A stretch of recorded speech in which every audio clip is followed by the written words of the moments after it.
வணக்கம். Welcome to கதை திரட்டு audio books.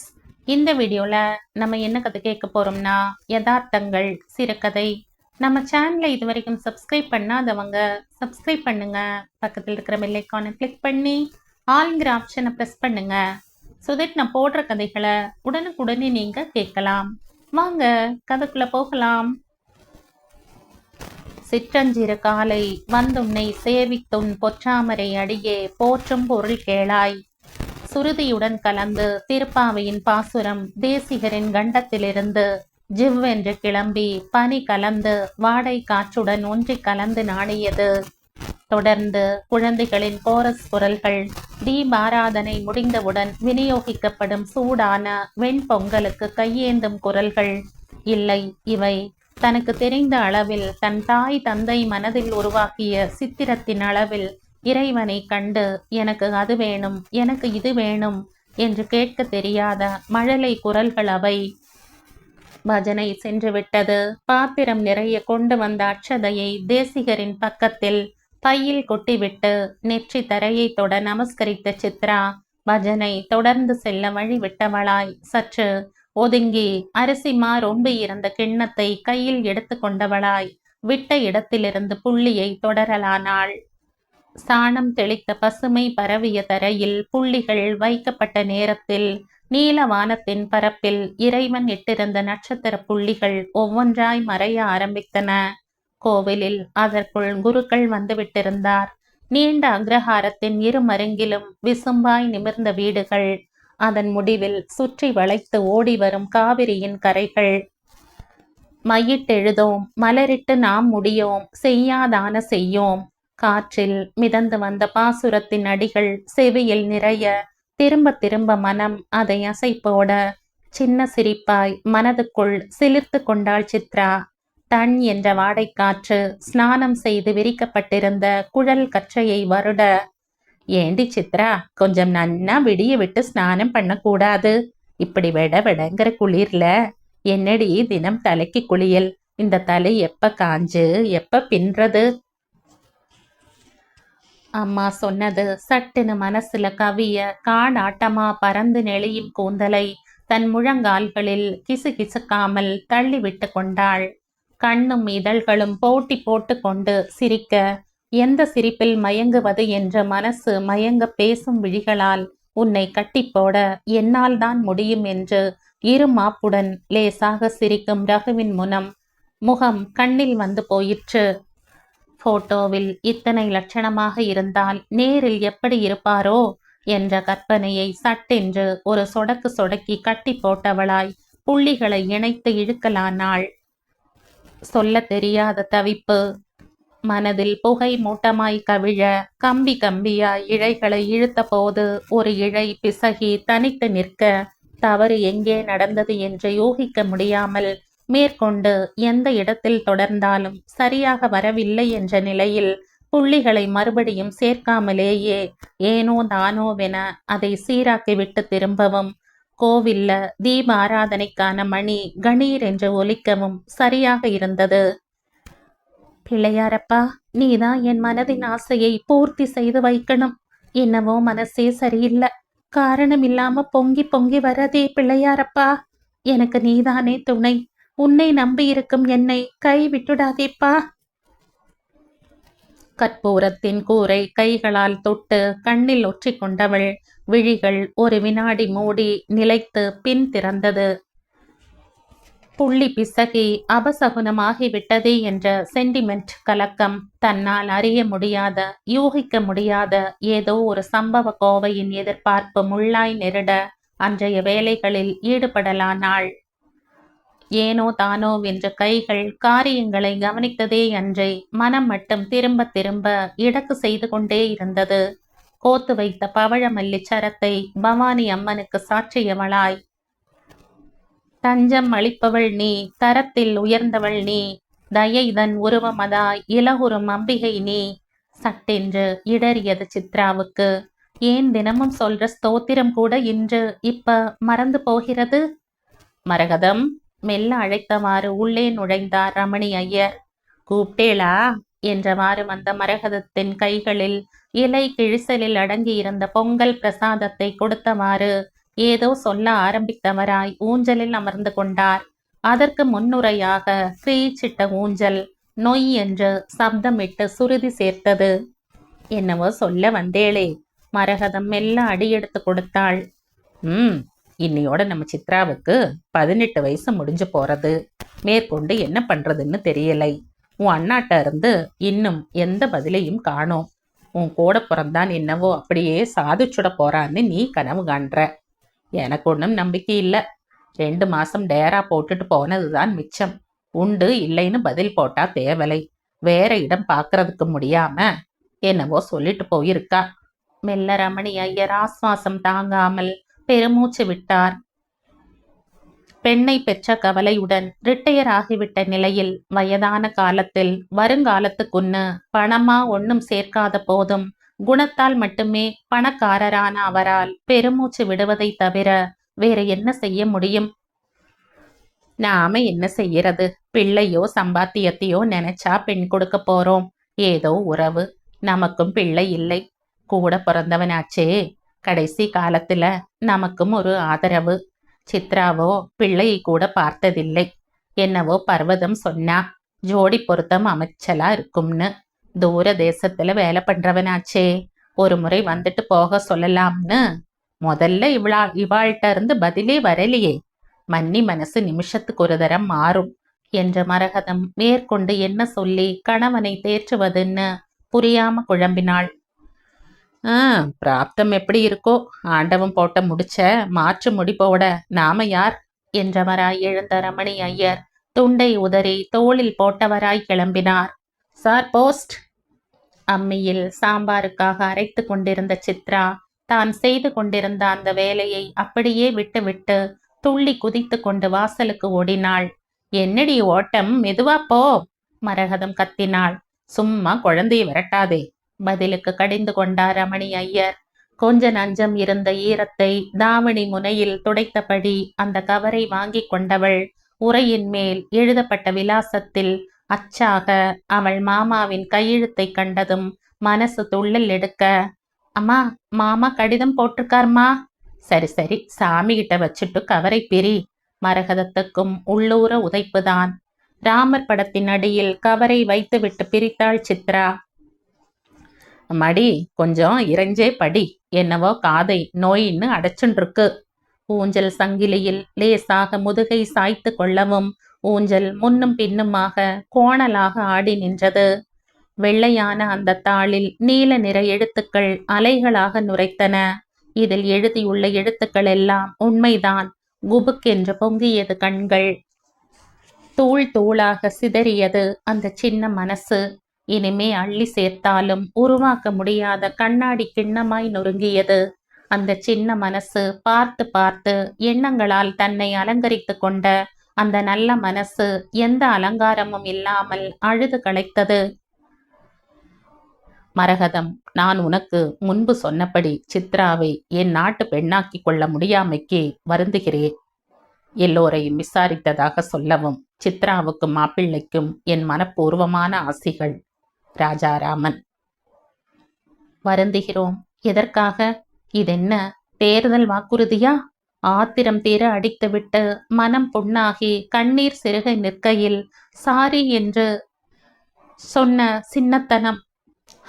இவர் வருந்துகிறார். சிம்பிளி கையால் ஆகாத அரக்கத்தனம். பொண்டாட்டியின் 18 முழ புடவை தலைப்பில் தன்னை மறைத்து கொள்ளும் சாமர்த்தியம் கலந்த கலப்படமில்லாத திமிர்த்தனம். மனம் சோர்ந்து நிற்கையில் அவர்களின் திமிர்த்தனத்துக்கு முன்னே கோழையாகி குனிந்து குறுகி நீண்டது மௌனம். என்னவோ நீ உன் உடம்பறந்தா அப்படியே சாதிச்சுட போறான்னு கனவு காண்ற. எனக்கு என்னவோ நம்பிக்கை இல்லை. எப்படி இப்படி அப்பாவால் சொல்ல முடிந்தது? தொலை தூரத்தில் இருக்கும் கொஞ்ச காலமே பழகிய 3ஆம் மனிதனின் மனதை அப்படியே புடம் போட்டாப்புல எக்ஸ்ரே வியூ பண்ண எப்படி முடிந்தது அப்பாவால்? என்னைக்குமே அந்த போலி வார்த்தையின் அஸ்திவாரத்தில் அப்பா கட்டிடம் கட்ட எண்ணியதே இல்லை. சட்டென்று எழுந்தவர் துண்டை வேகமாக ஒரு உதறு உதறி தோளில் போட்டுக்கொண்டு வெளியேறலானார். கொஞ்ச நேரத்தில் செருப்பு சத்தம் ஓய்ந்தது. அப்பாக்கு மட்டுமே இப்படி ஒரு தனி நடை. ஓரக்காலை தேய்ச்சு தேய்ச்சுண்டு சரக் சரக்குன்னு சத்தம் எழுப்பியவாறு. இன்று இன்னும் கொஞ்சம் சத்தம் கூடவே கேட்டுது. ஒருவேளை அப்பாக்கும் ரொம்ப ஏமாத்தமோ? அடுப்பை அணைத்த மரகதம் கூட்டிற்குள் ஒடுங்கிக் கொள்ளும் நத்தையாய் ஊஞ்சலில் சுருண்டு கொண்டாள். அம்மாவின் முதுகுப் பக்கம் தூணில் சாய்ந்தவாறு முழங்காலில் கையை கோர்த்து கொண்டாள் சித்ரா. தனக்குத்தானே சுமையாகி அதன் வலுவை உணர்ந்த நிலையில் லேசான கையளவு இதயம்தான் எப்படி இறுகி கனத்த பாறையாய் அவளை அழுத்தியது. சின்ன வயசுல இருந்து நினைவு தெரிஞ்ச நாளாய் இந்த பெரியவர்கள் அவளையும் ரகுவையும் இணைத்து போட்ட முடிச்சு இது. இனி இந்த முடிச்சை அவிழ்க்க முடியுமா? இது யாரால் முடியும்? முடிச்சை போட்டவாள் அவிழ்த்து விடுன்னு சொல்லிட்டா. முடியலைனா அறுத்து போட இது கயிறா என்ன? இதயபூர்வமான ஆத்மீக அன்பு மீண்டும் மீண்டும் மனதில் கிளர்ந்து அவளை குழந்தையாய் நெகிழ செய்தது. எத்தனை சத்தியமானவர் அப்பா! சூதுவாது தெரியாம தனக்குன்னு சேர்த்து வைத்து கொள்ளும் சின்னத்தனம் இல்லாம அவரை போய் ஏமாற்றினார்களே. இவர்கள் குடும்பம் நன்னா இருக்குமா? இஷ்டப்பட்ட நேரத்தில் இடத்துக்கு தகுந்தாப்புல கலரை மாத்திக்கிற பச்சை உந்திகள்.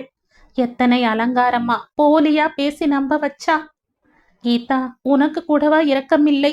சித்ரா என்று கூப்பிடு என்றால் மாட்டம் போ, மன்னி என்றுதான் கூப்பிடுவேன் என்று கழுத்தை கட்டி கொள்வாயே, அதெல்லாம் பொய்யா? பாகற்காய் என்றால் 8 அடி ஓடும் என்னிடம் உன் அம்மா, நன்னா இருக்குடி பொண்ணே, பாகற்காய் சாப்பிட பழகிக்க வேணாமோ? அவனுக்கு பாகற்காய்னா உசிராச்சே. நாளைக்கு எப்படி அவனுக்கு பண்ணி போடுவே? பண்ணவும் தெரியணும், சாப்பிடவும் பழகிக்கணும் என்று சொன்ன மறுநாளிலிருந்து அந்த பாகற்காயே பலாப்பழமாக மாறிய விந்தை உனக்கு தெரியாதா? பார்த்து பார்த்து உன் அண்ணாவிற்கு அது பிடிக்கும் இது பிடிக்கும் என்று சொல்லி கேட்டு எனக்கென்ற ரசனையே எதுவும் இன்றி அவருடைய ரசனைகளை உணர்ந்து உணர்ந்து என்னை மாற்றிக்கொண்டேனே. சித்ரா, அந்த நீல நிற பாவாடை இன்று கட்டிக்கொள், நாம் கோவிலுக்கு போகலாம் என்று நீ சொன்ன போது, வேண்டாம் கீதா, இந்த நீல நிறம் என்றாலே எனக்கு அலர்ஜி, நீயே கட்டிக்கோ என்றதும், போடி பைத்தியம், ரகுவுக்கு இந்த நீலம் என்றால் உயிர், அவன்தான் இதை எனக்கு கொடுத்தது என்றதும், பெட்டி நிறைய தீபாவளிக்கும் பொங்கலுக்குமாய் நீலத்தின் ஜாலங்கள் நிறைந்ததும் என்னால மறக்க முடியலையே.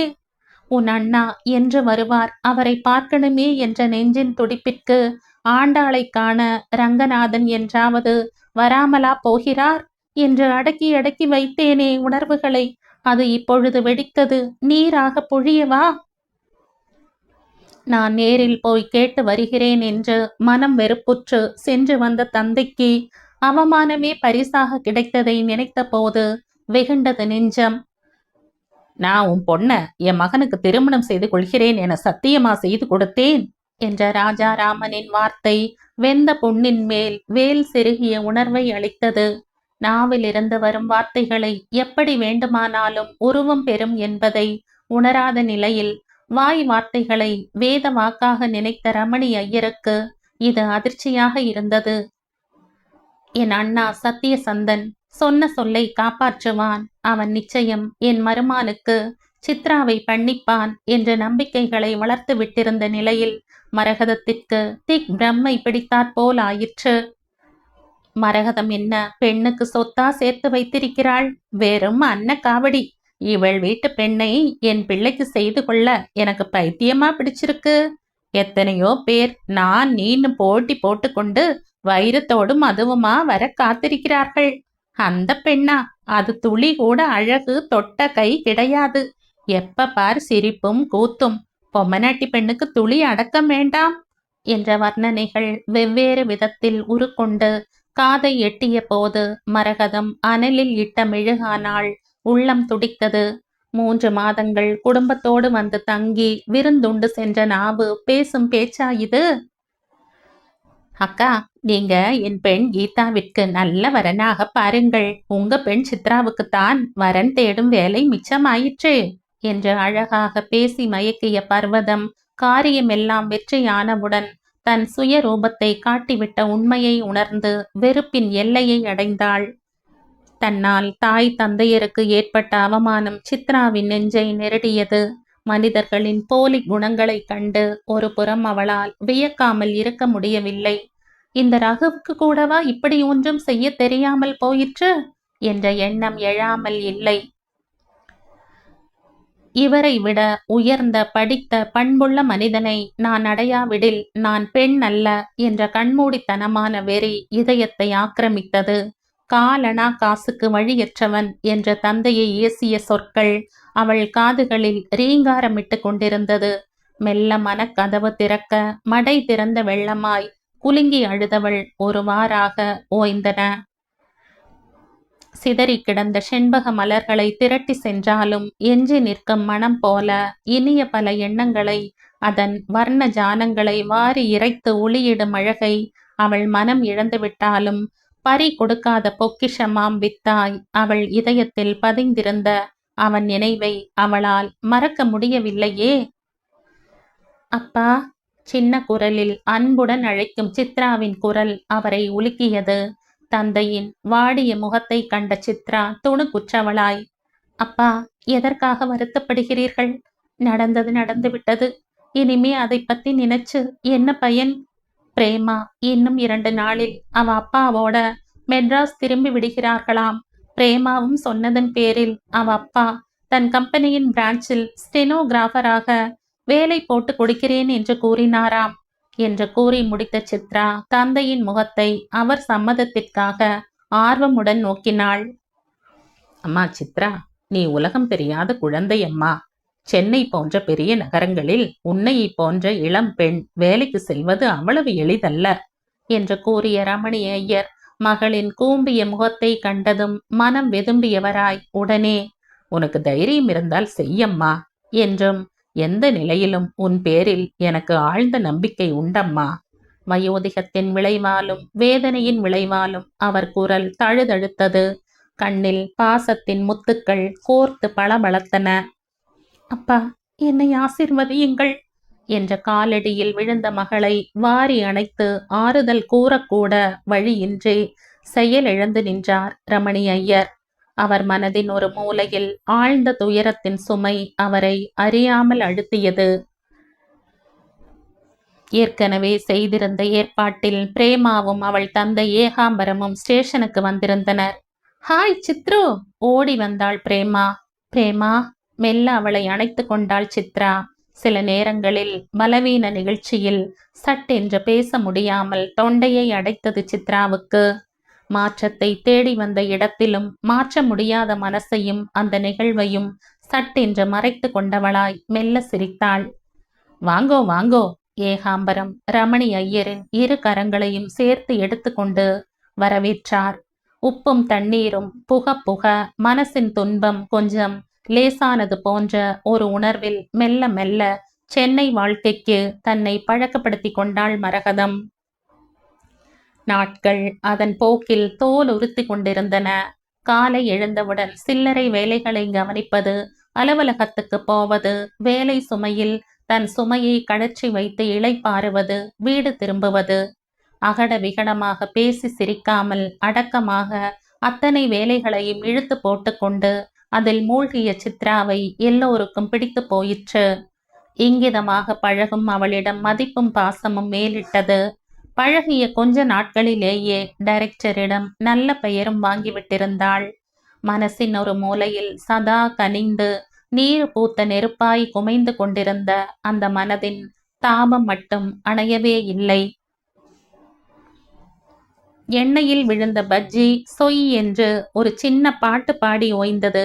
ஏற்கனவே சமையல் அறையை முற்றுகையிட்ட முந்திரி ஏலம் நெய்யின் மனம் எண்ணெய் புகையுடன் மிக்ஸ் ஆகியது. தலையை சிக்கெடுத்து பின்னி கொண்டிருந்த சித்ராவின் கைகள் சட்டென்று தடை பெற்றது. சித்ரு, சித்ரு! பிரேமா ஓடி வந்தாள். என்னடி, என்ன ஓட்டம்? அவள்லாம் வந்துட்டா. வந்தா வரட்டுமே. பைத்தியம், சீக்கிரம் ட்ரெஸ் பண்ணிக்கோ. நீ அவனை நினைச்சுண்டு உருகிற. ஆனா அதான் ஊரகு இந்நேரம் பெண்டாட்டி அழிச்சுண்டு எந்த சினிமாவுக்கு போயிருக்கானோ, இல்ல அவன் பெண்டாட்டி போட்டுண்டிருக்கிற வைரத்தோட்டின் ஜாலத்தில் அவள் கழுத்தில் தொங்கும் 20 பவுன் சங்கிலி கோவையில் மாட்டிக்கொண்டு திணறுகிறானோ. நீ இங்க பிரம்ம பிடிச்சு நிக்கிற. சரி சரி, அப்பா வந்துட போறா, அவருக்கா நீ கொஞ்சம் அட்ஜஸ்ட் பண்ணிக்கணுமா? கடைசி வார்த்தையை முடிக்கும் போது அவள் குரல் கம்மி விட்டது. இல்லை பிரேம், அப்பாக்காகத்தான் நான் இதுக்கெல்லாம் ஒத்துக்கிறேன். இல்லைன்னா எனக்கு கல்யாணமே வேண்டாம் பிரேம். சின்ன விசும்பலில் தொண்டை குழி ஏறி இறங்கியது. என்னம்மா ஆச்சா? ரமணி ஐயரின் குரலை தொடர்ந்து மரகதம் வரும் காலடி சத்தம். தோ ஆச்சு மாமி. பிரேமாவின் கையில் சித்ரா சுழற்சி விட்ட பம்பரமானாள். கொஞ்ச நேரத்தில் நல்ல நீல நிறப்பட்டில் லட்சணமாக அம்மனை போல தேஜஸுடன் அவள் இறங்கிய போதும், அப்பா சொல்படி பிள்ளை வீட்டாரை நமஸ்கரித்து எழுந்த போதும் தடுமாறாத அந்த சின்ன மனசு பாடும்போது ஏனோ சட்டென்று சிக்கி தொண்டை அடைத்தது. பிரேமா நல்ல வேளை சரி கட்டினாள். எனக்கு என்ன ஆயிடுத்து? என்னால ஏன் என் மனசை கண்ட்ரோல்ல வைக்க முடியல? தப்பு செஞ்சவாள்லாம் சகஜமா நடமாடுறப்போ என்னால மட்டும் ஏன் இப்படி திரும்ப திரும்ப நினைச்சு கரைஞ்சு உருகி போற? சின்ன கேள்வியாய் பிறந்து மனசு பூரா விஸ்வரூபம் எடுத்த நிலையில் செய்வதறியாது பரிதாபமாக பார்த்தாள் பிரேமாவை. மெல்ல பாடி முடித்தவளை அவர்கள் கொண்டு வந்த தாம்பூலத்தை பெற்றுக்கொண்ட கையோடு உள்ளே அழைத்து சென்றாள் பிரேமா. பெண்ணை பிடிச்சிருக்கு, ஆனா லௌகீகங்கள் இருக்கே, எல்லாம் சரிப்பட்டா பாக்கு வெத்தலை வர ஞாயிற்றுக்கிழமை கூட வச்சுக்கலாம். பொண்ணுக்கு என்ன செய்யறதா உத்தேசம்? சும்மா பேச்சுக்குதான், நீங்க தப்பா நினைச்சு கணிக்கப்படாது. பூடகமாக பேசினார் பிள்ளையின் தந்தை. ஏதோ எங்களால முடிஞ்சத தட்டாம செய்யத்தான் போறோம். பொன் வைக்கிற இடத்துல பூவை வச்சு அவளுக்கு செய்யாம வேற யாருக்கு செய்ய போறோம்? ரமணி பவ்யமாக பேசினார். பேச்சின் குறுக்கத்தில் பெண்ணை பெற்ற சிறுமை சாயலிட்டது. கையில் டோக்கா 4000 கொடுத்துடணும். ட்ரெஸ் ஏதோ அவனே எடுத்துடுவான். நாங்க திருப்பி ஒரு மாங்கல்யம் போடுவோம். விளையாடலுக்கு சாதாரணமா ஏதோ நைலெக்ஸ்ல எடுப்போம். பட்டு புடவை எடுக்க சரிப்படாது, அது 300 ரூபாய் முழுங்கிடும். 25 பவனுக்கு நகை போட்டுடணும், குறையக்கூடாது. அப்புறம் வெள்ளி பாத்திரங்கள், சில்வர் பித்தளை வகைராக்கள். என்னத்தை சொல்ல, ஒரு குடித்தனத்துக்கு தேவையான பாத்திரங்கள். உங்க ஆத்து பொண்ணுக்கு தானே பண்ண போறேள், முடித்தார் பிள்ளையின் தந்தை. இத்தனையும் பார்த்து கொண்டு அந்த பிள்ளை கமுக்குன்னு உட்கார்ந்திருந்தது. எனக்கும் இதற்கும் சம்பந்தம் இல்லை. நான் எடுப்பார் கைப்பிள்ளை. இத்தனை நாளா நான் அம்மா பிள்ளை. இனிமே இத்தனை சீரும் கொண்டு வந்தா உன் பேச்சை கேட்டு ஆடும் கென் பெக்ட் என்பது போல் ஜீவன் இல்லாத ஒரு பார்வையை பயத்துடன் படரவிட்டு கொண்டு சேரில் நெளிந்து கொண்டிருந்தது அந்த முதுகெலும்பில்லாத புழு. சொஜ்ஜியும் பஜ்ஜியும் தொடர்ந்து நல்ல டிகிரி காஃபி. சாய்ந்து உட்கார்ந்து கொண்டாள் சம்மந்தியம்மாள். நீங்க உங்க அபிப்பிராயத்தை சொல்லலாமே. சட்டென்று எதை சொல்வது, எதை விடுவது, எதை சொல்லி அவர்களை சம்மதிக்க வைப்பது என்று தெரியாமல் ஒரு முறை கனைத்து கொண்டார். எங்களால நீங்க கேட்கிறபடி அவ்வளவுக்கு செய்ய சக்தி இல்லை. ஒரு 2000 கையில கொடுத்து 15 பவுன் நகை போடுறோம். வெள்ளி பாத்திரம் எவர் சில்வர் என்று 2000 ஓடிடும். ஆங்கொள்ளாமா பித்தளை பாத்திரங்கள் இருக்கு. புத்தம் புதுசா மெருகு போகாம கல்யாணத்தை நன்னா பண்றோம். இருக்கிறதா ஒருத்தி, அவ கண் கலங்காம. நான் என்ன சொன்னேள் போங்கோ. பித்தளை பாத்திரம் யார் ஆத்து மச்சில இல்லை. வைரத்தோடு போட முடியாதுன்னு முன்னாலேயே சொல்லிட்டேள். ஒத்துண்டோம். ஒரு 20 பவுனுக்கு கூட நகை போடலேன்னா என்ன கல்யாணம் வேண்டி கிடக்கு? கை நிறைய சம்பளம் வாங்குறான், சபை நிறைய சீர் இல்லைன்னா எப்படி? சபை நிறைய சீருங்கிறாளே. 2 நாளைக்கு வாடகைக்கு வாங்கி பொம்மை கொலு மாதிரி வச்சுட்டு கல்யாணம் முடிஞ்ச உடனே கடைக்கு திருப்பிடலாம். சபை நிறையணும்னு சொன்னேளேன்னு சொன்னா ஒத்துப்பாளா? மற்றவர்களை காரணம் காட்டி தன்னை நிரப்பிக்கொள்ளும் சாமர்த்தியம் இவர்களை விட்டு போகவே போகாதோ? சட்டென்று கேட்டு விடணும் போல நாக்கு ஊறல் எடுத்தது சித்ராவுக்கு. கேட்டு என்ன லாபம்? அம்மாவின் உடன்பிறப்பே எத்தனையோ. வார்த்தைகளால் உறுதி கொடுத்து விட்டு கடைசி நேரத்தில் மூத்த பிள்ளைக்கு ஆத்தை தேடி வந்த தனலட்சுமி மாதிரி இளைய பிள்ளைக்கும் வரணும் என்று ஒரு நிமிடத்தில் அத்தனையையும் இடித்து தூள் தூளாக்கிவிட்டு, நான் என்ன ஸ்டாம்ப் பேப்பர்லயா எழுதி கொடுத்தேனாரே? ஸ்டாம்ப் பேப்பர்ல எழுதி கொடுத்ததெல்லாம் திரும்பி வாங்க முடிஞ்சா எத்தனையோ பேரை ஐபி கொடுத்து ஏமாற்றியவர்கள் திருப்பி இருக்கலாமே. ஏ மனசே, எங்க ஓடுற? உன் ஓட்டத்துக்கு என்னால் ஈடு கொடுக்க முடியாது. வா இப்படி. ஓடுற மனசை சொல்லால் அடிச்சு மறுபடியும் இழுத்து வந்து மூலையில் கட்டினாள் சித்ரா. நாங்க போய் லெட்டர் போடுறோம். எங்க ஆத்துக்கு உங்க ஆத்து நாட்டு பொண்ணா வரணும்னு இருந்தா எதுவும் நிற்காது. கடைசியில் பிலாசபி பேசி தன் போலித்தனத்தை அதில் மறைத்து கொண்டு காசு கொடுக்காமல் சாப்பிட்ட டிஃபனுக்கு ரொம்ப சந்தோஷம்னு நன்றி கூறி அப்ப நாங்க வரோம் என்று விடை பெற்றதுகள் அந்த வியாபார வர்க்கம். ஆளுக்கு ஒரு பக்கம் ஆசுவாசமாய் சாய சித்ரா கட்டியிருந்த புடவையை அவிழ்த்து சுருக்கம் இல்லாமல் நீவி மடிக்கலானாள். தீபாவளியையும் பொங்கலும் வருஷா வருஷம் திரும்பி திரும்பி வராப்ல அந்த வியாபாரிகள் வந்துதான் போயினர்.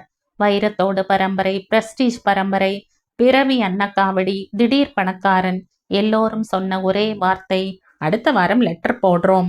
கேட்டுசி உள்ளவர்கள் 15 பைசா செலவழித்தனர். ஒரு சிலர் மௌனமாகவே தங்கள் மறுப்பை தெரிவித்தனர். அப்பா, எனக்காக நீங்கள் அவமானப்பட வேண்டாம். இன்னும் 4 வருஷம் போகட்டும். கையில் கொஞ்சம் பணம் சேரும். ஏன்பா வெறும் கையால முழம் போடுறேள்? எத்தனையோ பேருக்கு உங்கள் ஞானத்தை அள்ளி தெளித்தீர்களே. யாராவது ஒருத்தர் அப்பா, ஏணி மத்தவாளை ஏத்திவிடும். ஆனா அது தான் இருந்த இடத்திலேயே இருக்கும். ப்ளீஸ். மௌனமாக அவள் கண்கள் கெஞ்சும் போது மனசெல்லாம் மரத்து போன நிலையில், மடி சாம்புவை, அதான் மன்னார்குடி கோபாலன் மச்சினனை வழியில பார்த்தேன். ஒரு வரன் சொல்லியிருக்கா, போயிட்டு வந்துடுறேன். ஜாதகம் சரியா இருந்தா ஞாயிற்றுக்கிழமை வர சொல்லிட்டு வரேன். இதுக்காக நீ லீவ் போட வேண்டாம். அப்பா. என்னம்மா, நீங்க கட்டாயம் போகணுமா? என்னம்மா இப்படி ஒரு கேள்வி கேட்குற? நீ பொண்ணை பெத்தவனாச்சேம்மா நான். ஏன்பா, பொண்ணா பிறந்தா அத்தனை பாவமா? என்னம்மா நீ என்னையே மடக்கிற? பொன் கண்ணுமா, பாவம்னு யார் சொன்னது? இல்லப்பா, நீங்க வருத்தப்படுறத பார்த்தா பாவப்பட்ட ஜன்மமோன்னு தோன்றதுப்பா. அம்மாடி, என் கண்ணுல பார்வை இருக்கிறப்போ உன்னை நல்ல இடத்துல கல்யாணம் பண்ணி கொடுத்துடணும்னு துடிக்கிறதுமா மனசு.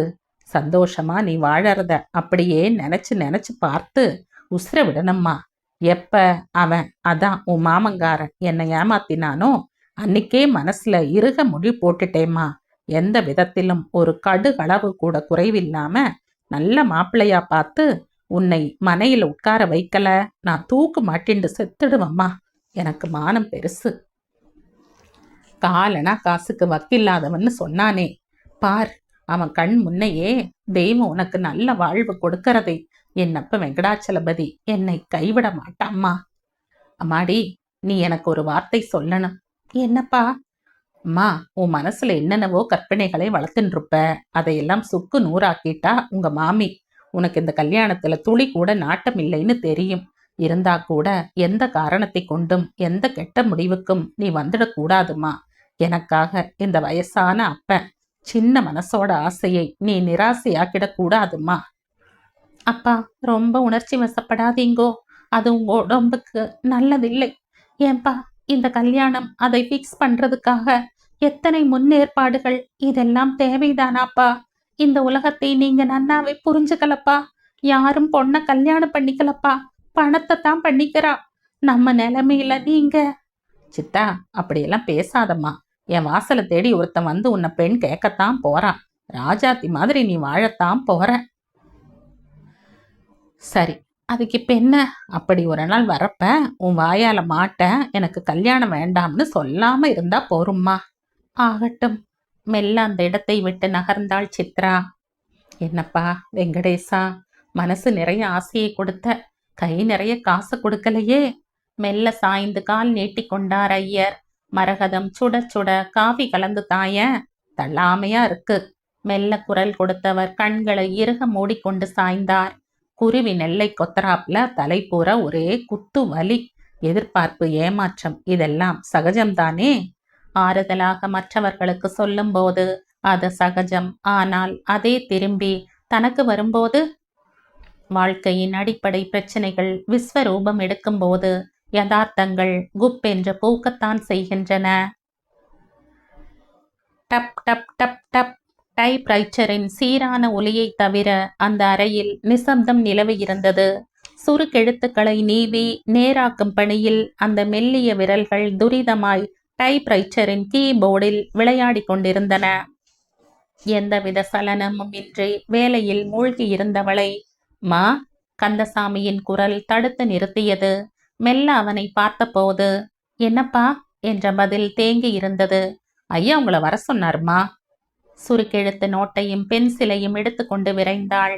தள்ளு கதவை திறந்து கொண்டு உள்ளே நுழைந்த சித்ராவுக்கு காற்று பதப்படுத்தப்பட்ட அந்த அறையில் வியர்த்தது. ஒரு வாராக நோட்ஸ் எடுத்துக்கொண்டு எழுந்தாள் Chitra. Miss Chitra please sit down என்ற சேகரின் குரல் அவளை நிறுத்தவே எஸ் சார் சட்டென்று இருக்கையில் உட்கார்ந்து கொண்டாள். இப்பொழுது நீங்கள் எடுத்த குறிப்புகளை நாளை மாலைக்குள் கொடுத்தால் போதும். Not urgent. You can go now. Thanks sir. சின்ன குரலில் சொன்னவாறு வெளியே வந்தாள். வேலை பார்ப்பவர்களிடம் கண்டிப்பும் அதே சமயம் மதிப்பும் வைத்திருந்த சேகரிடம் அங்கு இருப்பவர்கள் அனைவருமே மிகவும் விசுவாசமுடன் இருந்தனர். வார்த்தைகளை அளந்து பேசும் பாங்கு, அதிகமாக அலட்டிக் கொள்ளாத அமைந்த சுபாவம், ஆடம்பரம் இல்லாத அலங்காரம். சேகரிடம் மிகுந்த மதிப்பு வைத்திருந்த சித்ராவுக்கு தன்னை அறியாமல் தன் அமைதியான குணத்தாலும் தழும்பாத அழகாலும் அவனை கட்டி போட்டு விட்டதை ஏனோ உணர முடியவில்லை. சுழல் நாற்காலியை சற்று தள்ளி 2 சுழற்றியவன் மெல்ல தலையை சாய்த்து கொண்டு கண்களை மூடிக்கொண்டான். முதல் நாள் காலை நடந்த சம்பவங்கள் மெல்ல மின் விசிறியின் சுழற்சியோடு சேர்ந்து சுழலாயின. தாளத்தை அலம்பி வைத்த அமிர்தம், ராஜா இப்படியே உட்கார்ந்துக்கோயேன், சாதம் போட்டுடுறேன். தலையை என்னமோ சுத்துறது, நின்னுண்டு பரிமாற முடியாது போல இருக்கே, லுங்கி கட்டிண்டு வா. உட்கார்ந்த வாக்கிலே ஒன்னொன்னா பரிமாற ஆரம்பித்தாள். ஏமா உடம்பு நல்லா இல்லைன்னா 4 வகை பண்ணணுமா? வத்த குழம்பும் சுட்ட அப்பளமும் போதாதா? என்னத்துக்கு வீணா சிரமப்படுற? இல்லடா கொந்த, பார்த்து பார்த்து பண்ணினாலே கொறிக்கிற, வயிறு நிரம்ப சாப்பிடுற வயசாச்சேப்பா. என் பிள்ளை வயிறு வாட எனக்கு தாங்குமா? கட்டி தயிரை கையில் வழிய விட்டவளாய், கதையிலும் சினிமாவிலும் வராப்புல எனக்கு வயசாச்சு, இந்த குடும்ப பாரத்தை என்னால சுமக்க முடியல, ஒரு கல்யாணம் பண்ணிக்கோப்பான்னு நான் சொல்லணுமா? அப்பா உன் மனசுல யாரையாவது நினைச்சுட்டு இருந்தா சொல்லிடுப்பா, மனசுல வச்சுக்காதே. நான் போய் அவளை பாக்குறேன். இதுல சம்பிரதாயம் என்ன வேண்டி கிடக்கு? என்னமோ எனக்கு பிறகு உன்னை கவனிச்சுக்க, வாய்க்கு ருசியா பண்ணி போட, தனிமையில மனசு தடுமாறுறப்ப ஒரு துணை வேண்டாமா? எத்தனை நாளைக்கு நான் சாஸ்வதம்? என்னம்மா நீ என்னவோ பேசிண்டு, கல்யாணம் பண்ணிக்கணும் அவ்வளவுதானா? ஓகே, ஆனா எனக்கு உங்கள்கிட்ட எப்படி சொல்றதுன்னு சொல்லேன்பா. என்னால ஓரளவுக்கு யூகிக்க முடியறது. 2-3 மாசமாவே உன் காரியத்துல கொஞ்சம் தடுமாற்றம் தெரியறது. உன் விருப்பத்துக்கு நான் என்னைக்குமே குறுக்க நிக்க மாட்டேன். பிள்ளையோட மனசெறிஞ்சு நடக்கிறவதாண்டா பெத்தவ. மெல்ல பிள்ளையை ஏறெடுத்து பார்த்தாள் அமிர்தம். சொல்லு. குடிப்பதற்கு தண்ணீரை கொண்டு வந்து வைத்தவளாய் அடி எடுத்து கொடுத்தாள். அம்மா, என்கிட்ட ஸ்டெனோவா வேலை பார்க்கிறாள் ஒரு பெண். அவள் பெயர் சித்ரா. எனக்கு என்னவோ அவளைத்தான் கல்யாணம் பண்ணிக்கணும்னு ஆசை. ரொம்ப அடக்கமா இருப்பா. அவளுக்கு என் மனசு இன்னும் தெரியாது. பர்சனல் ஃபைலை பார்த்து அட்ரஸ் நோட் பண்ணிட்டுட்டேன். நீங்களே போய் பொன் கேட்டா என்னம்மா? அப்பா, நான் அவாத்துக்கு போறத பத்தி ஆட்சேபனை இல்லை. ஒரு வார்த்தை, அம்மா நாளைக்கு உங்க ஆத்துக்கு வருவான்னு சொல்லிடுப்பா. சட்டுன்னு போய் நின்னா அவளும் திகைச்சு போயிடுவா. சரிம்மா, கட்டாயம் நான் இன்னைக்கு சொல்லிடுறேன். சார், காஃபி ஆறி போறது சார். காஃபியை கொண்டு வந்து வைத்த கந்தசாமி அவன் சிந்தனையை கலைக்கவே, கந்தசாமி இன்னைக்கு டிஃபன் வேண்டாம், நான் வெளியே போக போறேன். அந்த பொன் சித்ராவை வர சொல். டிஃபன் சாப்பிட்டுண்டு இருந்தா சாப்பிட்ட பின்னே வர சொல். எப்படி ஆரம்பிப்பது, என்ன சொல்வது? ராமா, இது என்ன தடுமாற்றம், இது என்ன புது அனுபவம்? தவறாக எதுவும் கேட்கப் போவதில்லையே. தன்னை தானே சமாதானப்படுத்தி கொண்டான். கொஞ்ச நேரம் ஒன்றுமே தெரியவில்லை. கடினமான அலுவலக விஷயங்களை வெகு எளிதில் முடிவு பண்ணி செயலாக்கும் அவனுக்கு இது என்னவோ சிக்கலான நூல் கண்டாக இருந்தது. நூலின் ஏதாவது ஒரு முனை கிடைத்தால் தேவலை போன்ற தவிப்பு மனசு பூரா வியாபித்தது. சித்ரா, என் மனசை நீ புரிஞ்சுப்பியாமா? ப்ளீஸ், எந்த காரணத்தை கொண்டும் நெகட்டிவ் ரிப்ளை கொடுத்து விடாதே. என்னால் அதை தாங்கிக்கவே முடியாது சித்ரா. உன்னை பார்த்த நாள்ல இருந்து மனசுல பதிஞ்சு போன உன் உருவத்தை எந்த காரணத்தை கொண்டும் கலைத்து விடாதம்மா. இப்ப கூட நான் தெரிவிக்க துணிஞ்சிருக்க மாட்டேன். என் அம்மா என்னை இப்படி ஒரு இக்கட்ல கொண்டு விட்டு விட்டார்கள். ப்ளீஸ், நீ அதை புரிஞ்சுக்கணுமே. மெல்ல கதவு திறக்கும் ஒலி, சுருக்கெழுத்து நோட்டும் பென்சிலோடும் சித்ரா. ஒரு நிமிடம் அவன் கண்கள் அவளை சந்தித்து மீண்டன. சார், கூப்பிட்டீங்களாமே என்று அழைத்தவாறு வந்த சித்ராவை நோக்கின அவன் கண்கள். அவள் முகமலரை விட்டு நகர மறுத்தது. அமருங்கள் என்ற சேகர். சித்ரா சுருக்கெழுத்து எடுப்பதற்கான நோட்டு புத்தகத்தை எடுப்பது கண்டு, மிஸ் சித்ரா, நோட்ஸ் எடுக்க தேவையில்லை. டிஃபன் நேரத்தில் உங்களை சிரமப்படுத்துவதற்கு எதுவும் நினைத்து கொள்ளாதீர்கள் என்று சேகர் மேலே பேச தெரியாமல் தடுமாறினான். பேச்சில் ஒரு கம்பீர நேரான பார்வை, அதன் பிரதிபலிப்பாக விளங்கும் நேர்மை, இவை அனைத்துக்கும் புறம்பான அவன் தடுமாற்றம் அவளை திணற வைத்தது. சார், நீங்கள் என்ன கூற வந்தீர்கள் என எனக்கு விளங்கவில்லை. என்னால் புரிந்து கொள்ள முடியாததால் தயவு செய்து விளங்க கூறுங்கள் என்று கூறிய சித்ரா, தான் அதிகம் பேசிவிட்டோமோ என்பது போல் தன் அழகிய அதரத்தை கடித்து கொண்டாள். ஏற்கனவே சிவந்த அவை மேலும் சிவந்து குங்குமமாகியது. என்ன கூறப்போகிறார்? எதற்காக இவ்வளவு சலனம் என்று குழம்பிய சித்ராவுக்கு சேகரின் நிலைமை அனுதாபத்தையே ஏற்படுத்தியது. மிஸ் சித்ரா, நான் கூறுவதில் ஏதேனும் தவறு இருந்தால் பெரிதுபடுத்த வேண்டாம். உங்களை கண்ட நாள் முதல் என் மனதில் உங்களையே மனைவியாக அடைய வேண்டும் என்ற தணியாத ஆசையின் விளைவாக இன்று என் தாயார் தங்கள் வீடு சென்று இருக்கிறார்கள். தயவு செய்து உங்கள் சம்மதத்தை பெற்றோர்கள் மூலம் தெரிவியுங்கள். நீங்கள் வீட்டுக்கு செல்வதானால் செல்லலாம் என்ற சேகர் ஆறாக பெருகிய வியர்வையை துடைத்து கொண்டு அறையை விட்டு வெளியேறினான். சித்ராவுக்கு ஒன்றுமே புரியவில்லை. இதயத்தில் இருந்து குப்பென்று வெடித்த துயரம் பஞ்சாய் நெஞ்சை அடைத்தது. வாய் விட்டு அழவும் வழி இல்லை. இமைகளை நீரால் நனைத்த கண்ணீர் கன்னத்து வழி ஓடி கீழே பட்டு தெரித்தது. இப்படி தன்னை இக்கட்டில் கொண்டு விட்ட தெய்வத்தை சபிக்காமல் இருக்க முடியவில்லை. மேல் அன்னத்தோடு ஒட்டி கொண்ட நா அசைய மறுத்தது. விம்மி விம்மி அழுதால் தேவலை போல இருந்தது. சட்டென்று மனசை சமாதானப்படுத்தி கொண்டாள் சித்ரா. இப்ப என்ன குடிமொழிகி போச்சு? ரகுவோட கல்யாண பத்திரிகை வந்த அன்னிக்கும் அழுது அரச்சினேன். ஏதாவது நடந்ததா? ஒவ்வொரு நெல்லும் விளையிறப்ப யார் வயிற்றுக்கு போய் சேரணும்னு பகவான் எழுதியிருப்பான்.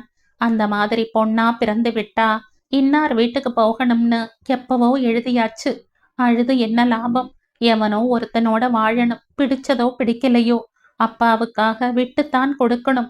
என்னை, என் உணர்வுகளை நசுக்கி விட்டு போன எவனோ ஒருத்தனுக்காக என்ன அப்பாவை, அவர் உணர்வுகளை என் மேல் உயிரையே வைத்திருக்கும் அந்த ஜீவனின் அழிவுக்கு ஒருபோதும் நான் காரணமாக கூடாது.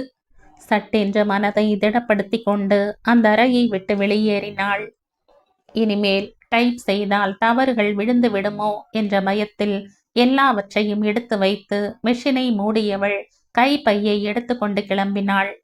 மனசுல எத்தனையோ தடுமாற்றம் இருந்தால் கூட அவள் கால்கள் அவளை வீட்டுக்கு கொண்டு வந்து சேர்த்து விட்டன. அம்மா. யாரு? சித்ராவா? என்ன இன்னைக்கு சீக்கிரம் வந்துட்ட? பெண் சீக்கிரம் வந்த விஷயத்தை ஓரளவுக்கு புரிந்து கொண்டவளாய் சுட சுட காஃபியை கலந்து பெண்ணிடம் நீட்டியவள் காலையில் அமிர்தம் வந்திருந்த விஷயத்தை மெல்ல சொல்லி முடித்தாள். சித்ரா, பகவானா பார்த்து நமக்கு நல்ல வழி காட்டியிருக்கார். எந்த காரணத்தையும் காட்டி முடியாதுன்னு சொல்லிடாத. வெள்ளிக்கிழமையும் அதுவுமா நம்ம ஆத்துக்கு பெண் கேட்டு வந்திருக்கா. ஞாயிற்றுக்கிழமை காலம்பர புள்ளையையும் அழைச்சுண்டு வரதா சொல்லி இருக்கா. ரமணி ஐயர் தொண்டை அடைக்க சொன்ன போது அந்த கண்களின் ஏக்கம் அவளை கட்டி போட, உங்க இஷ்டம்பா, வேற ஒண்ணுமே சொல்லாமல் ஒரே வார்த்தையில் பதிலை சொல்லிவிட்டு, இந்த வார்த்தைக்கு என்ன அர்த்தமோ அதை நீங்களே புரிஞ்சுக்கோங்கிற மாதிரி அவள் போன போது மெல்ல மரகதத்தை பார்த்தார் ரமணி ஐயர். அவள் சிறுசு, அவளுக்கு என்ன தெரியும்? அவள் ஏமாத்தினது, அவன் ஏமாத்தினது இன்னும் அவன் மனசை விட்டு போகலை. எல்லாம் கல்யாணமானா சரியா போயிடும். நீங்க கவலைப்படாதீங்கோ. மெல்ல அவரை தேற்றினாள் மரகதம். ஒரு பாட்டு பாடமா என்ற அமிர்தம் சித்ராவின் அருகில் வந்து உட்கார்ந்து கொண்டாள். துடைச்சு விட்ட சிலை மாதிரி பாந்தமாக மூக்கும் மொழியுமாய் ராஜா கொடுத்து வச்சவன்தான். தாமரை பூத்த தடாகமடி மெல்ல ஆரம்பித்தாள் சித்ரா தேன் போன்ற குரலில். பாமழையில் வற்றா பொய்கையடி பசுங்கிளிகள் கொஞ்சி பாடுதடி என்று அவள் பாடுகையில் அவள் குரல் வளம் வற்றாத தேன் சுனையாகி குயில்களும் கிளிகளும் குலாவும் பூந்தோட்டமாகத்தான் பட்டது அமிர்தத்துக்கு. சட்டென வெள்ளிக்கிழமையில் 5 முகமும் ஏற்றி வைத்த பூஜை அறையில் மகாலட்சுமியாய் அவள் அமர்ந்து அபிராமி அந்தாதியை பாடுவது போல் பிரம்மை ஏற்பட்டு மனசெல்லாம் பொங்கி வழிந்தது. மனசு நிறைய தாம்பாளத்தை எடுத்து வைத்தவள் தான் வாங்கி வந்திருந்த மெரூன் கலரில் சின்னதாக ஜரிகை கரை போட்டிருந்த பட்டுப்புடவை, ரவிக்கை துணி, மஞ்சள், குங்குமம், பூ, பழம், வெற்றிலை பாக்கு அனைத்தையும் சீராக வைத்து சித்ராவிடம் நீட்டினாள். அதை வாங்கி கொண்ட சித்ரா மீண்டும் நமஸ்கரித்தாள். தீர்க்க சுமங்கலியா, தொங்க தொங்க தாலியை கட்டிண்டு சந்தோஷமா இரம்மா. அமிர்தத்தின் குரலில் மனதின் நிகழ்வு தெரிந்தது. அவளுக்கு கல்யாண வைபவத்திற்கு வேண்டிய எல்லாம் அங்கே கொட்டி குவிந்திருந்தது. ஆனால் அத்தனையும் மனசில் நிறைத்து அனுபவிக்க அங்கு இடம்தான் இல்லை. சூன்யம் இறுக்கமாக மனசில் நிறைந்து கனத்திருந்தது. கெட்டிமேளம் கெட்டிமேளம்! சாஸ்திரிகள் ஆள்காட்டி விரலை ஓங்கி ஆட்டினார். தாமரை பூத்த தடாகம் நாதஸ்வரத்தில் சட்டென நின்றது. நினைவுலகிற்கு திரும்பிய சித்ரா ஒரு நிமிஷம் தன்னை சுதாரித்து கொண்டாள். மஞ்சள் அட்சதையும் மலர்களும் மழையாக பொழிய மஞ்சள் கயிறில் தொங்கிய அந்த திருமாங்கல்யத்தை அழகாக அவள் கழுத்தில் சார்த்தி 3 முடிச்சுகளை போட்டவன் கண்கள் அவளை உச்சி முதல் உள்ளங்கால் வரை ஒரு முறை பார்வையால் பாசத்துடன் வருடினான். இனி சித்ரா அவன் உடைமை. அவன் மனசு போலவே அவள் கிடைத்து விட்டாள். எத்தனை ஒரு பெரிய நிகழ்ச்சி! எத்தனை சாதாரணமாக எளிதில் முடிந்து விட்டிருந்தது. புது புடவையின் கசகசப்பு, மாலைகளின் சுமை, ஹோம புகையின் வெம்மையில் சிவந்த கண், குனிஞ்ச தலை நிமிராம தலையை நட்டுண்டு, என்ன வெட்கம் இந்த பொண்ணுக்கு! ரொம்ப பயந்தவளா இருப்பா போலிருக்கு. தனக்குள் சின்னதாய் ஒரு சிரிப்பை சிந்திக் கொண்டவன் சாஸ்திரிகளின் சொல்படி அவளின் மொட்டாக குவிந்த 5 விரல்களையும் தன் கையில் அடக்கி கொண்டவனாய் ஹோமத்தை சுற்றி வந்து அம்மையில் அவன் பாதத்தை ஏற்றி மெட்டியை போட்டு சப்தபதி சொல்லி 7 அடிகள் என்னுடன் கூட நடந்து வந்துவிட்ட நீ என் இனிய தோழியாகிறாய். உன்னோடு இன்று நான் கொள்ளும் சிநேகிதத்திலிருந்து நான் என்றும் பிரிய மாட்டேன். நாம் இருவரும் ஓர் உயிர் ஈருடல் என்பதற்கிணங்க எண்ணங்களாலும் வாக்காலும் ஒத்த மனதோடு பிரியமுள்ளவர்களாகவும் நல்லெண்ணம் உள்ளவர்களாகவும் இருந்து விரதம் முதலிய நோன்புகளை சேர்த்து அனுஷ்டிப்போம். நீ விண்ணானால் நான் மண், நான் வித்தானால் நீ நிலம், நான் சிந்தனை நீ செயல், நான் சொல் நீ அதன் அர்த்தம். பிள்ளை செல்வத்தை பெற்று என்னுடன் பகிர்ந்து கொள்ள வருக. உறவினர்கள் அனைவரையும் ஒருத்தொருத்தராக வணங்கி எழுந்தனர். சேகரும் சித்ராவும் தன் மாமாவையும் மாமியையும் நமஸ்கரித்த சித்ரா சட்டென்று தன்னையும் அறியாமல் விம்மி விம்மி அழுது விட்டாள். அழாத சித்ரா, நல்ல நாள்ல யாராவது அழுவாளா? அப்பாவையும் அம்மாவையும் விட்டு எல்லா பொண்களும் கல்யாணம்னு ஆனா பிரியத்தான் வேணும். நீ ஒரு செல்ல பெண்ணா வளர்ந்துட்டோ இல்லையோ? எங்க சித்ரா எப்போதுமே அதிர்ஷ்டக்காரி என்று பசப்பிய மாமி பொதுவாக ஆறுதல் கூறினாள். துணுக்குற்ற ரமணி ஐயரும் மரகதமும் சமாளித்து கொண்டனர். தன் நாட்டு பெண்ணை ஆசையுடன் பார்த்த அமிர்தம் தன் வலது கையால் அவள் தோளை பிடித்து அணைத்து கொண்டவளாய், சித்ரு, நான் தான் அன்னிக்கே சொல்லிட்டேனே, அப்பாவும் அம்மாவும் எங்கேயும் போக வேண்டாம், மாளிகை ஆட்டமா வீடு இருக்கு, அவளும் உன்னோடையே இருப்பா, வயசான நாள்ல அவளை தனியா விடுவாளா? ஏமா, எனக்கு தெரியாதா இந்த இங்கிதம்? மனுஷாலே இல்லாம வெதும்பி கிடக்கிற எனக்கும் ஆறுதலா இருக்கும். மனசை வருட்ராப்ல இப்படி பேச எந்த மாமியாரால முடியும்? பைத்தியக்காரி மனசை சமாதானப்படுத்திக் கொள். மரகதத்தின் பார்வை அவளை கண்டித்தது. சரிம்மா சரிம்மா. கண்களால் மன்னிப்பு கேட்டுக்கொண்ட சித்ரா லேசாக முதலாய் சின்ன சிரிப்பாய் சிரித்த போது ரமணி ஐயர் மனசின் நெகிழ்வில் கண்ணில் துளிர்த்த முத்துக்களை அங்க வஸ்திரத்தால் துடைத்து கொண்டார். சின்னம்மா, இந்த அன்பளிப்பை கட்டாயம் வாங்கிக்கணும். இந்த ஏழையின் ஆசையை மறுக்க கூடாதும்மா. கந்தசாமியின் அன்பின் முன் சிலுத்துத்தான் போனாள் சித்ரா. வெள்ளியாலான சின்ன குங்கும செப்பில் அரக்கு கலரில் குங்குமம் வழிய அவன் அதை நீட்டிய போது அவள் அவன் பாசத்தில் குளிர்ந்துதான் போனாள். சேகரின் பால் எத்தனை மதிப்பு மரியாதையும் அவனுக்கு. அவனின் அவா தீர்க்காயுசுடன் இருக்க அவள் தினமும் நோன்பு நோற்கத்தான் வேண்டும். பளிச்செனு மஞ்சள் பூசி குளித்து நெற்றி நிறைய குங்குமமும் தலை நிறைய பூவுமாய் அவள் வாழத்தான் வேண்டும். கரையை கடக்காத வரையில் நதி அழகாக இருக்கிறது. பெண்ணும் அப்படிப்பட்டவள்தான். அவளும் அதை உணர்ந்து வாழத்தான் வேண்டும். கைகள் மாங்கல்யத்தை தடவி தடவி பார்த்தது. கழுத்தில் புரண்ட மஞ்சள் கயிறு நீ சேகருக்கு சொந்தம் சொந்தம் என கூக்குரலிட்டு குழப்பியது. களைத்து வந்தவள் எதுவும் செய்யும் வழியின்றி அருகே இருந்த தூணை பிடித்து கொண்டு சாய்ந்தாள். சித்ரா, ஏன் இப்படி தரையில படுத்திருக்க? டயர்டா இருக்கா? காதலில் பொங்கி வரும் அன்பு வார்த்தைகளை உதித்தவனாய் அருகே வந்த சேகர் மெல்ல அவள் அருகில் அமர்ந்து அவளின் தலையை எடுத்து மடியில் வைத்து கொண்டான். அவன் விரல்கள் அவள் தலையை பரிவுடன் கோதின. அவளை அணைத்து அன்பு மொழி பேச அவள் உணர்வுகள் பொங்கின. இல்லை, ஒன்றுமில்லை என்ற சித்ரா பேச எதுவும் தோன்றாமல் தவித்தாள். மெதுவாக எழுந்து உட்கார்ந்தாள். சித்ரா, நான் உன்னை எங்கே அழைத்து போக போகிறேன் சொல் பார்க்கலாம். அவன் விரல்கள் அவள் இதழ்களை மெல்ல நீவின.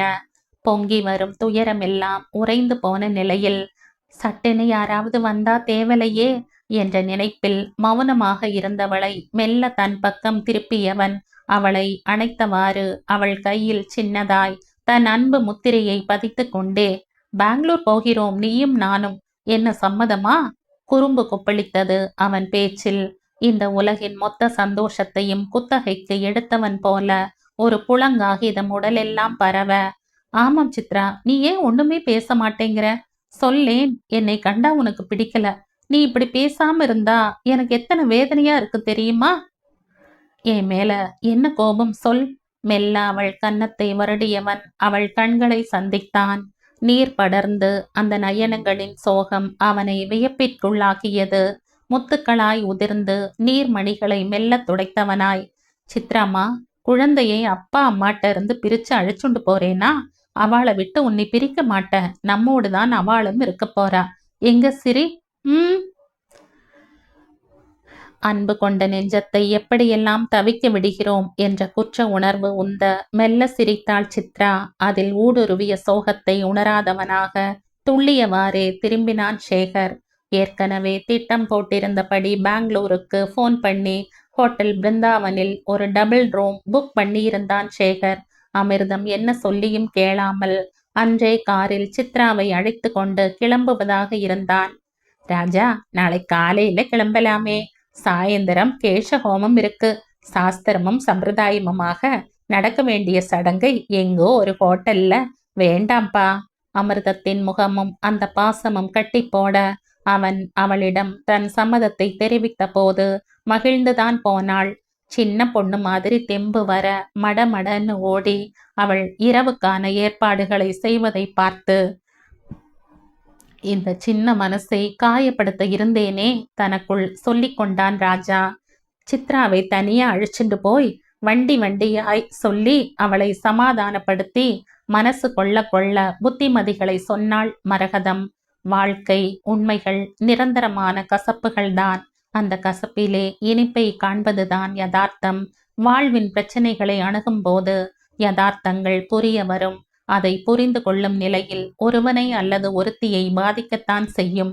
அந்த பாதிப்பை லேசாக எடுத்துக்கொண்டு அவள் வாழத்தான் வேண்டும். அவளுக்கு மட்டும் இது புதியதல்ல. சமுதாயத்திலே எத்தனையோ பெண்களுக்கு நேர்ந்தது. இன்று அவளுக்கு நேர்ந்திருக்கிறது. இன்னும் எத்தனையோ பெண்களுக்கு நிகழப்போவது இதுதானே. அவள் மட்டும் இதற்கு விதி விலக்கல்லவே.